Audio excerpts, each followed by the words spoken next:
ആദ്യം തന്നെ നമ്മൾ സോഡിയം വേപ്പർ ലാമ്പിൻ്റെ അടുത്തായിട്ട് വെക്കണം. അപ്പോൾ ഈ വെച്ചിരിക്കുന്നത് ഇതിക്കാണ് റീഡിങ്സ് പോകുന്നത്, അതുകൊണ്ട് തന്നെ ഈ ഡിസ്റ്റൻസ് കറക്റ്റ് ചെയ്ത് വെക്കണം. അപ്പോൾ നമ്മൾ ഈ സോഡിയം വേപ്പർ ലാമ്പ് കുറച്ച് ഹൈറ്റിൽ വെച്ചാലുള്ളൂ കറക്റ്റ് നല്ല ഇൻറ്റൻസിറ്റിയിൽ ലൈറ്റ് ഇതിക്ക് പോവുക. ഇനി ചെയ്യേണ്ടത് വെച്ചാൽ ഇതിൻ്റെ നമ്മുടെ ഒരു ഇതുണ്ടാവുമല്ലോ ലിക്വിഡ് നിറക്കാനുള്ള ട്യൂബ്, അതിലാദ്യം വാട്ടർ നിറച്ചിട്ട് വെച്ചിട്ട് ക്ലോസ് ചെയ്യാം. ക്ലോസ് ചെയ്തതിന് ശേഷം ഇതിൽ കൂടെയാണ് റീഡിങ്സ് എടുക്കുക. അതായത് നോക്കേണ്ടത് മറ്റേ ആ ഷെയ്ഡ്സ് നോക്കേണ്ടത് ഇതിൽ നിന്ന് റീഡിങ്സ് കൊടുക്കും.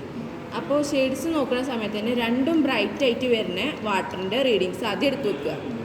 അത് കഴിഞ്ഞിട്ട് നമ്മൾ ആ വാട്ടർ കളഞ്ഞിട്ട് നമ്മുടെ 100 ml 5 ഗ്രാം സൊല്യൂഷൻ ആക്കിയിട്ടുള്ള ആദ്യത്തെ സൊല്യൂഷൻ ഒഴിക്കുക.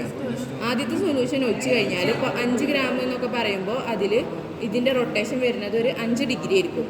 അതുകൊണ്ട് തന്നെ ഇപ്പോൾ നമുക്ക് ആദ്യത്തെ വാട്ടറിൽ കിട്ടിയ റൊട്ടേഷൻ്റെ 2 ബ്രൈറ്റ് ആയിട്ട് കിട്ടിയത് ഒരു 105 ഒക്കെ ആണെന്നുണ്ടെങ്കിൽ നമുക്ക് ആദ്യത്തെ 5 ഗ്രാം സൊല്യൂഷൻ അയച്ചു കഴിഞ്ഞാൽ ഒരു 110 കാരം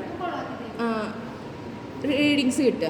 അതേപോലെ തന്നെ ഞാൻ അടുത്ത് 10 ആണെന്നുണ്ടെങ്കിൽ പിന്നെ ഒരു 5 ഡിഫറൻസ്, പിന്നെ 15 ആകുമ്പോൾ അടുത്തൊരു 5 ഡിഫറൻസ്. അങ്ങനെ എത്രയാണോ നമ്മുടെ കോൺസെൻട്രേഷൻ്റെ ആ ഡിഫറൻസ് ഏകദേശം അതേ ഒരു റേഞ്ചിൻ്റെ ഡിഫറൻസിൽ തന്നെ വാട്ടർ വെച്ചിട്ടുള്ള ഡിഫറൻസാണ് നമുക്ക് റീഡിങ്സ് ആയിട്ട് കിട്ടുക. അപ്പോഴാണ് മറ്റേ സ്ട്രെയിറ്റ് ലൈൻ ഗ്രാഫും കിട്ടുക.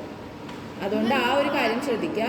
പിന്നെ ഈ രണ്ടും ബ്രൈറ്റ് ആവുന്ന ഒരു കണ്ടീഷൻ, ഇപ്പോൾ രണ്ടും ഒരേ ഇതിൽ പാരലൽ കഴിഞ്ഞാലും കിട്ടും, ഓപ്പോസിറ്റായിട്ട് പാരലൽ ആയാലോ അങ്ങനെ എന്തോ കണ്ടീഷനിലും ഇത് കിട്ടും തോന്നുന്നത്. അതുകൊണ്ട് തന്നെ ഈ 140 കിട്ടുന്നത് 180 ഡിഗ്രി റൊട്ടേഷൻ കഴിഞ്ഞിട്ടുള്ള ചിലപ്പോൾ 260 അല്ലെങ്കിൽ ആ ഒരു റേഞ്ചിലും കിട്ടാൻ ചാൻസ് ഉണ്ട്. അപ്പോൾ അത് എടുക്കരുത്, ചെറുതുള്ള 140 ആ റേഞ്ചിൽ തന്നെ എടുക്കുക.